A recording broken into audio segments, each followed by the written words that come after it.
Voice pressed ಏನು ಹೇಳಲ್ಲ ma'am, ನೀವೇ ಡಿಸೈಡ್ ಮಾಡಿಬಿಡಿ ಯಾರು ಫಸ್ಟ್ ಮಾತಾಡ್ತೀರಾ ಅಂತ. ಯಾವಾಗಲೂ ಸರ್ ಮಾತಾಡಿದ್ದು ನಾವು ಕೇಳಿದ್ದೀವಿ ಆ್ಯಕ್ಚುಲಿ, ಬಟ್ ಇವತ್ತು ಸರ್ ಏನು ಮಾಡೋಣ, ಯಾರನ್ನ ಮಾತಾಡ್ಸೋಣ? ಗುರುಜಿ ಸೈಲೆಂಟಾಗಿ ನಿಂತಿದ್ದಾರೆ ಅಂದರೆ ನಂಗೆ ಶಾಕ್ ಆಗ್ತಾ ಇದೆ. ಗುರುಗಳೇ ಏನು ಇವತ್ತು ನೀವು ಸೈಲೆಂಟ್ ಆಗಿಬಿಟ್ರಿ. ಮ್ಯಾಮ್ ಮನೇಲಿ ಏನಾದರೂ ಹೇಳಿದ್ರಾ ಸೈಲೆಂಟ್ ಆಗಿರ್ಬೇಕಂತ? ಏನೂ ಹೇಳಿಲ್ಲ ತಾನೆ ಸರ್? ಮ್ಯಾಮ್ ಏನೂ ಹೇಳಲ್ಲ ಸರ್. ಓಕೆ ಗುರುಗಳೇ ಕೊಡಿ. ಗುರುಗಳೇ, ಕಾರ್ಯಕ್ರಮಕ್ಕೆ ಸ್ವಾಗತ. ನಿಮಗೆ ಖುಷಿ ಆಗ್ತಾ ಇದೆ. ಸೊ ಸ್ಟ್ರೈಟ್ ಕ್ವಶನ್ಗೆ ಬಂದುಬಿಡ್ತೀನಿ. ನಿಮ್ಮ ಲವ್ ಸ್ಟೋರಿ ಬಗ್ಗೆ ನಂಗೆ ಹೇಳಿ, ನಮಗೆಲ್ಲರಿಗೂ ಹೇಳಿ. ಫಸ್ಟ್ ಇಲ್ಲಿ ಎಲ್ಲ ಬಂದಿರೋರಿಗೂ ತುಂಬ ಧನ್ಯವಾದಗಳು. ಅದೇ ಥರ ರೂಪೇಶ್ ಶೆಟ್ಟಿ ನಾನು ಬಿಗ್ ಬಾಸಲ್ಲಿ ಏನು ಮಗನಾಗಿ ನೋಡಿದ್ದೆ, ಈಗಲೂ ಹಾಗೆ ನೋಡ್ತಾ ಇದ್ದೀನಿ. ಈ ಸಿನಿಮಾನ ಎಲ್ಲರೂ ಕೂಡ ಗೆಲ್ಲಿಸಿ ನಾನು ತುಂಬ ಖುಷಿ ಪಡ್ತೀನಿ. ನನ್ನಷ್ಟು ಖುಷಿ ಪಡೋನು ಯಾರು ಇಲ್ಲನಪ್ಪ. ಅದೇನೋ ಈಗಲೂ ನಾನು ತುಂಬ ಒಂದು ಮಗನಾಗಿಯೂ ನೋಡ್ತೀನಿ, ಒಂದು ಲವರ್ ಆಗಿಯೂ ನೋಡ್ತೀನಿ. ಅದರಲ್ಲೇನೋ ಆ ಥರ ಎರಡು ಕನೆಕ್ಷನು ಕನೆಕ್ಟ್ ಆಗಿತ್ತು ನನಗೆ, ಅದೇನೋ ಗೊತ್ತಿಲ್ಲ. ಎರಡು ಹೃದಯ ಇದ್ದಂಗೆ ನಮಗೆ. ಅದೇ ಥರ ನಮ್ಮ ರೂಪೇಶ್ ರಾಜಣ್ಣ ನಮ್ಮ 3 ಜನ ತುಂಬ ಚೆನ್ನಾಗಿದ್ದು. ಆ 3 ಜನದಿಂದ ಇಲ್ಲಿ ಕರ್ಕೊಬಂದು ನನ್ನ ಹೆಂಡತಿ ಹತ್ರ ಬಡ್ಡೆ ನಿಲ್ಲಿಸಿದ್ದೆ. ಈ ಬಿಗ್ ಬಾಸಿಗೆ ತುಂಬ ಟ್ಯಾಂಕ್ಸ್ ಹೇಳ್ತೀನಿ.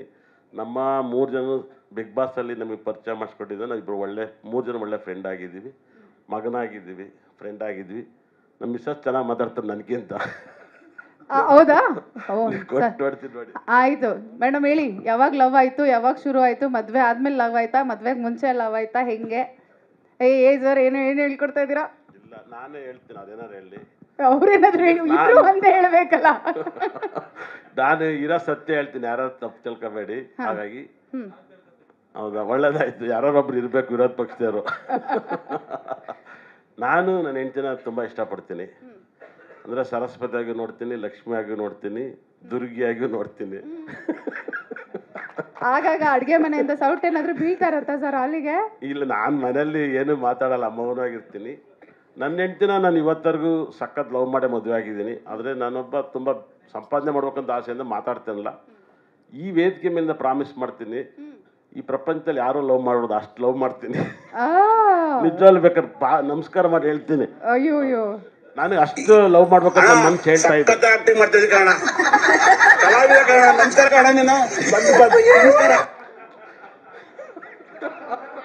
ಅಲ್ಲ, ನಾವೆಲ್ಲ ರೆಡಿ ಮಾಡಿ ಇಟ್ಟಿದ್ದೀವಿ ಹಾಗಾದ್ರೆ ಸರ್ಪ್ರೈಸ್. ನೆಕ್ಸ್ಟ್ ನೀವೇ ಆಕ್ಷನ್ ಕಟ್ ಡೈರೆಕ್ಷನ್ ಎಲ್ಲ ನಿಮ್ ಆನ್ ಸ್ಕ್ರೀನ್ ಸರ್. ನೀವು ಫೀಲ್ಡ್ ಏನಾದ್ರು ಚೇಂಜ್ ಮಾಡಿಬಿಟ್ರೆ ಹೆಂಗೆ ನೀವು? ಇಲ್ಲ, ಇವಾಗ ಲವ್ ಫೀಲ್ಡ್ ಅಲ್ಲಿ ಇದ್ದೀನಿ. ಇಲ್ಲ, ನಾನು ತುಂಬ ದಿವಸದಿಂದ ಆದಂಥ ಆಸೆ ಇದೆ. ಅಂದರೆ ಇದನ್ನ ಹೇಳ್ಕೊಳಕ್ಕೆ ಒಂದು ವೇದಿಕೆ ಸಿಕ್ಕಿರ್ಬೋದೇನಪ್ಪ. ನನ್ನ ಹೆಂಡತಿ ಹತ್ರ ಹೇಳ್ಕೊಂಡಿಲ್ಲ. ಹುಚ್ಚು ಪ್ರೀತಿ ನನ್ನ ಹೆಂಡತಿ ಮೇಲೆ, ನನ್ನ ಮಗಳ ಮೇಲೆ. ನನ್ನ ಒಬ್ಬನಿಗೆ ಗೊತ್ತು ಅಷ್ಟು ಲವ್. ಅದು ಏನೋ ಗೊತ್ತ, ಮುಂಚೆ ಹಿಂಗೆ ಲವ್ ಮಾಡ್ತಿದ್ದ, ಮತ್ತೆ ಗ್ಯಾಪ್ ಆಗಿತ್ತು. ಈಗ ಭಯಂಕರ ಯಾಕಾಗಿತ್ತು ಅದು ಹೇಳಿ. ಗ್ಯಾಪ್ ಯಾಕಾಗಿತ್ತು ಅಂದರೆ ಎಲ್ಲರಿಗೂ ಗುರುಕಿರಣ್ ಅವ್ರ ವೈಫ್ ಕರೆಕ್ಟಾಗಿ ಹೇಳಿದರು, ಪಿಕ್ಚರ್ ಮಾತ್ರ ಚಂದ ಲವ್ ಅಂತ. ಹಾಗಾಗಿ ನಾವು ತುಂಬ ಪಿಕ್ಚರ್ ನೋಡ್ತಿದ್ದು, ತುಂಬ ಲವ್ ಮಾಡ್ತಾ ಇದ್ದು. ಇವಾಗ ರೂಪೇಶ್ ಶೆಟ್ಟಿ ಪಿಕ್ಚರಿಂದ ನೋಡಿ ಇನ್ನೂ ಲವ್ ಮಾಡಕ್ಕೆ ಸ್ಟಾರ್ಟ್ ಮಾಡ್ತೀವಿ. ನೆಕ್ಸ್ಟ್ ಹಾಡಾದ್ಮೇಲೆ ಡ್ಯಾನ್ಸು ಮಾಡ್ಬೇಕಾಗತ್ತೆ. ಖಂಡಿತ ಎಲ್ಲ ಮಾಡ್ತೀವಿ. ಸಖತ್ತಣ್ಣ, ಸೂಪರಾಗಿ ಆಕ್ಟಿವ್ ಮಾಡ್ತೀವಿ ಕಾರಣ, ಕಲಾವಿದ ಕಾರಣ. ಮೇಡಮ್, ನೀವು ಹೇಳಿ. ಅವ್ರು ಹೇಳಿದ್ರು, ಆದ್ರೆ ನಿಮಗೆ ಏನ್ ಅನ್ಸುತ್ತೆ? ಯಾಕಂದ್ರೆ ನಾವು ಅವರನ್ನ ತೆರೆ ಮೇಲೆ ನೋಡೋದಕ್ಕೂ ಅಥವಾ ಯಾವುದೋ ಒಂದು ಕಾರ್ಯಕ್ರಮದಲ್ಲಿ ನೋಡೋದಕ್ಕೂ, ಮನೆಯಲ್ಲಿ ನೀವು ನೋಡೋದಕ್ಕೂ ಹಸ್ಬೆಂಡ್ ಆಗಿ ಸರ್ ನಿಮ್ಗೆ ಏನ್ ಅನ್ಸುತ್ತೆ? ಇಲ್ಲ, ಲವ್ ಮಾಡುವಾಗ ಯಾವ ಥರ ಇರುತ್ತೆ ಅಂತಂದರೆ, ಆಗ ಬರೀ ಲವ್ ಮಾತ್ರ ಇರುತ್ತೆ, ಬೇರೆ ಏನೂ ಇರಲ್ಲ. ಫ್ಯಾಮಿಲಿ ಇರಲ್ಲ, ಏನೂ ಇರಲ್ಲ. ಆವಾಗ ನಾವು ಅವ್ರಿಗಾಗಲೇ, ಅವ್ರು ನಮಗಾಗಲೇ ಟೈಮ್ ಕೊಡೋಕ್ಕಿರುತ್ತೆ. ಮದುವೆ ಆದಮೇಲೆ ಅದು ಆಗಲ್ಲ, ಫ್ಯಾಮಿಲಿ ಆಗಿಬಿಡುತ್ತೆ. ಈಗ ಅಪ್ಪ ಅಮ್ಮ ಇರ್ತಾರೆ, ಅತ್ತೆ ಮಾವ ಇರ್ತಾರೆ, ಮಕ್ಕಳಿರ್ತಾರೆ. ಹಂಗಾಗಿ ಎಷ್ಟು ಟೈಮ್ ಕೊಡೋಕ್ಕೂ ಸಾಕಾಗಲ್ಲ. ಆವಾಗ ಏನಾಗುತ್ತೆ, ಗ್ಯಾಪ್ ಆಗುತ್ತೆ. ಒಬ್ರ ಮೇಲೆ ಒಬ್ರಿಗೆ ಕೋಪ ಆವಾಗ ಬರೋದು.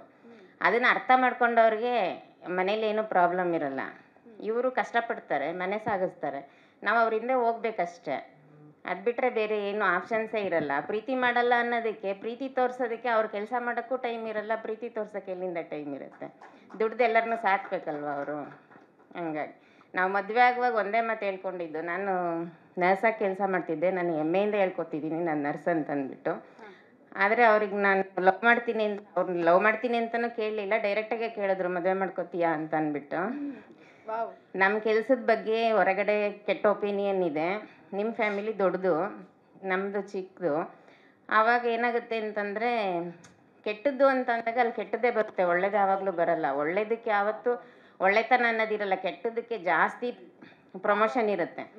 ಹಂಗಾಗಿ ನಾನು ಅವ್ರಿಗೆ ಹೇಳಿದೆ, ನನ್ನ ಪ್ರೊಫೆಷನ್ ಬಗ್ಗೆ ನನ್ನ ಬಗ್ಗೆ ಗೌರವ ತೋರ್ಸಂಗಿದ್ರೆ ಮಾತ್ರ ನಾನು ಒಪ್ಕೊಳ್ಳೋದು, ಇಲ್ಲ ಅಂದರೆ ಇಲ್ಲ ಅಂತ. ಆದರೆ ಅವತ್ತು ಹೇಳಿದರು, ನಾನು ಯಾವತ್ತೂ ನಿನ್ನ ಕೆಲಸದ ಬಗ್ಗೆ ಆಗಲಿ ನಿನ್ನ ಬಗ್ಗೆ ಆಗಲಿ ತಪ್ಪಾಗಿ ಅರ್ಥ ಮಾಡ್ಕೊಳ್ಳಲ್ಲ ಅಂತ. ಅವತ್ತಿಂದ ಇವತ್ತಿನ ತನಕ ಹಾಗೇ ಇದ್ದಾರೆ ಅವರು. ಹಂಗಾಗಿ ನಾನು ಯಾವತ್ತೂ ಅವ್ರ ಬಗ್ಗೆ ತಪ್ಪಾಗಿ ಹೇಳೋದೇ ಇಲ್ಲ ಎಲ್ಲೂ. ರೀಟೇಕ್ ಬೇಕಾ? ಪಾಪ. ಓಕೆ, ಆದರೆ ಬನ್ನಿ ಮುಂದೆ ಬನ್ನಿ. ಸೊ ಫೈನಲಿ ಇವಾಗ ಹೇಗೆ ಅನಿಸ್ತಾ ಇದೆ after so many years of marriage? ಇಲ್ಲ, ಚೆನ್ನಾಗಿದೆ. ಮಗು ಆಗೋ ತನಕ ಒಂದು ಪ್ರೀತಿ ಇರುತ್ತೆ, ಮಗು ಆದಮೇಲೆ ಇನ್ನೊಂದು ಪ್ರೀತಿ ಇರುತ್ತೆ. ಅದು ಎಲ್ಲರಿಗೂ ಹಂಚ್ಬೇಕಾದಾಗ ನಾವು ಅರ್ಥ ಮಾಡ್ಕೊಂಡು ಹಂಚ್ಬೇಕಾಗತ್ತೆ. ಈಗ ಅವ್ರು ತಪ್ಪು ಮಾಡಿದ್ರು ಅಂತ ಅಂದ್ಬಿಟ್ಟು ನಾವು ಅವ್ರನ್ನ ಬೈಯೋದಾಗಲಿ, ಅವ್ರು ತಪ್ಪು ಮಾಡಿದ್ರು ಅಂತ ನಾವು ಬೈಯೋದಕ್ಕಿಂತ ಯಾಕೆ ತಪ್ಪು ಮಾಡಿದ್ರು ಅಂತ ಅರ್ಥ ಮಾಡ್ಕೊಂಡು ಬದುಕೋದ್ರಲ್ಲಿ ಒಂದು ಅರ್ಥ ಇರುತ್ತೆ. ಅಷ್ಟೇ ನಾನು ಎಲ್ಲರಿಗೂ ಹೇಳೋದು. ನಂಗೆ ಗೊತ್ತು ಮ್ಯಾಮ್ ನಿಮ್ಗೆ ಹೆಂಗೆ ಇಷ್ಟು ಸಹನೆ ಇದೆ ಜೀವನದಲ್ಲಿ ಅಂತ. ಈ ನರ್ಸು ಡಾಕ್ಟ್ರುಗಳಿಗೆ ಇಷ್ಟು ಲೈಫಲ್ಲಿ ಇಷ್ಟು ಸಹನೆ ಇರೋದು ಯಾಕಂದರೆ ಅಷ್ಟು ಕೇರ್ಫುಲ್ ಆಗಿರಬೇಕು ಪೇಷಂಟ್ಸ್ ಜೊತೆಗೆ, ಅಷ್ಟು ತಾಳ್ಮೆ ಇರಬೇಕು. ಅದೇ ತಾಳ್ಮೆ ನಿಮ್ಮ ಸಂಸಾರವನ್ನು ಕೂಡ ಕಾಪಾಡಿದೆ. ಬಹಳ ಖುಷಿ ಆಯಿತು. ಸರ್, ಏನು ಪ್ರಪೋಸ ಮಾಡಲಿಲ್ವಂತೆ ನೀವು? ಇನ್ನು ಮುಂದೆ ಮಾಡ್ತೀನಿ ಮೇಡಮ್. ಅವರೇ ಒಂದು ಹೇಳ್ಬೇಕು, ಬಿಗ್ ಬಾಸ್ಗೆ ಹೋದಾಗ ಎಲ್ಲರೂ ನನ್ನ ತಪ್ಪಾಗಿ ಅರ್ಥ ಮಾಡ್ಕೊಂಡಿದ್ದಾರೆ. ಹೋಗಲಿಲ್ಲ, ಅವ್ರನ್ನ ತಪ್ಕೊಳ್ಳಿಲ್ಲ, ತುಂಬ ದಿವಸ ದೂರ ಇದ್ರಿ ಏನಕ್ಕೆ ಅಂತ ತುಂಬ ಜನ ಕೇಳಿದ್ರು. ಎಲ್ಲೋದ್ರೂ ಕೇಳ್ತಾನೆ ಇರ್ತಾರೆ, ನಿಮ್ಮಿಬ್ಬರ ಮಧ್ಯೆ ಏನಾದರೂ ಪ್ರಾಬ್ಲಮ್ಮ ಯಾಕೆ ಅಂತ ಅಂದ್ಬಿಟ್ಟು. ಅದನ್ನು ನಾನು ಹೇಳ್ಬೇಕು. ಇವಾಗ ಒಂದು ವೇದಿಕೆ ಸಿಕ್ಕಿದೆ ಹೇಳೋಕ್ಕೆ. ನಮ್ಮದು ಹಿಂದೂ ಸಂಸ್ಕೃತಿನಲ್ಲಿ ಮಿಲ್ಟ್ರಿಗೆ ಹೋಗಿರ್ತಾರೆ 1 ವರ್ಷ 2 ವರ್ಷ, ಕೆಲವರು 5 ವರ್ಷ ಬಿಟ್ಟು ಬರ್ತಾರೆ. ಎಲ್ಲಿ ಏರ್ಪೋರ್ಟಲ್ಲಿ ಬರಲಿ, ಟ್ರೈನಲ್ಲಿ ಬರಲಿ, ಎಲ್ಲಿ ಬಂದ್ರೂ ಯಾರೂ ಹೋಗಿ ತಪ್ಕೊಳ್ಳಲ್ಲ.